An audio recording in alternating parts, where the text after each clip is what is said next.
ದಾವಣಗೆರೆ ಜಿಲ್ಲೆಯ ಜಗಳೂರು ಪಟ್ಟಣದ doctor B R Ambedkar ವೃತ್ತದಲ್ಲಿ ಪ್ರಗತಿಪರ ಸಂಘಟನೆಗಳ ನೇತೃತ್ವದಲ್ಲಿ 208ನೇ ಭೀಮಾ ಕೊರೆಗಾಂವ್ ವಿಜಯೋತ್ಸವ ಕಾರ್ಯಕ್ರಮವನ್ನು ಹಮ್ಮಿಕೊಳ್ಳಲಾಗಿತ್ತು.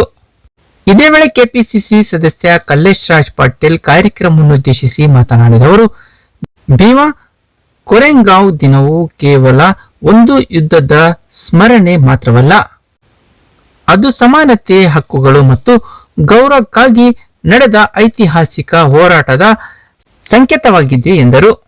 ಈ ಸಂದರ್ಭದಲ್ಲಿ ಡಿಎಸ್ಎಸ್ನ ತಾಲೂಕು ಸಂಚಾಲಕ ಕುಬೇಂದ್ರಪ್ಪ, ಸತೀಶ್, ಕರ್ನಾಟಕ ನವನಿರ್ಮಾಣ ವೇದಿಕೆಯ ರಾಜ್ಯಾಧ್ಯಕ್ಷ ಮಹಾಲಿಂಗಪ್ಪ ಜೆ, ಕಾಂಗ್ರೆಸ್ ಮುಖಂಡ ಅಹಮದ್ ಅಲಿ, ಪ್ರಗತಿಪರ ಸಂಘಟನೆಯ ಪದಾಧಿಕಾರಿಗಳಾದ ಸತ್ಯಮೂರ್ತಿ, ಧನ್ಯಕುಮಾರ್, ರಂಗಪ್ಪ, ಇಂದ್ರಮ್ಮ, ಬೊಮ್ಮಕ್ಕ, ಬಸವರಾಜ್, ವಕೀಲ ಆರ್ ರುಬ್ಲೇಶ್, ವಕೀಲ ಮಹಂತೇಶ್, ವಕೀಲ ರುದ್ರೇಶ್, ವಕೀಲ ತಿಪ್ಪೇಸ್ವಾಮಿ, ರಹಮತುಲ್ಲಾ, ರೈತ ಸಂಘದ ಹೋರಾಟಗಾರ ಕುಮಾರ್, ಜೈ ಭಾರತ್ ಟ್ರಸ್ಟ್ನ ಮುಖ್ಯಸ್ಥ ಬರ್ಕತ್ ಅಲಿ ಸೇರಿದಂತೆ ವಿವಿಧ ಪರ, ರೈತಪರ, ಪ್ರಗತಿಪರ ಸಂಘಟನೆಯ ಪದಾಧಿಕಾರಿಗಳು ಮತ್ತಿತರರಿದ್ದರು.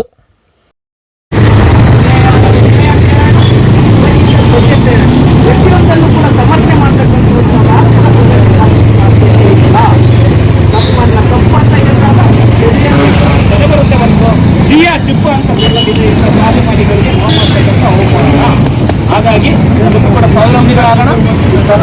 ಯುವಕರ ಜೊತೆ ರೈತರಿದ್ದಾರೆ, ರೈತರ ಜೊತೆ ದಲಿತರು, ಅಲ್ಪಸಂಖ್ಯಾತರು, ಈ ದೇಶದ ಬಹುಸಂಖ್ಯಾತರು ಕೂಡ ಈ ಅನುಕೂಲತೆ ಪಡೆದಿದ್ದಾರೆ.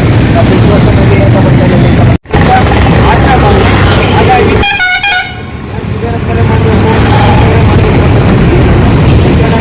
ಧೈರ್ಯವಾಗಿರ್ತಕ್ಕಂಥ ಇತಿಹಾಸ ತಿಳ್ಕೊಳ್ಳೋಣ. ಈ ಸಂದರ್ಭದಲ್ಲಿ ನಿಮ್ಮ ಕೊರೆಗಾಂವ್ ವಿಜಯೋತ್ಸವದ ಬಗ್ಗೆ ಮಾತಾಡಲಿಕ್ಕೆ ಅವರು ಕಾರ್ಯಕ್ರಮ ಮಾಧ್ಯಮ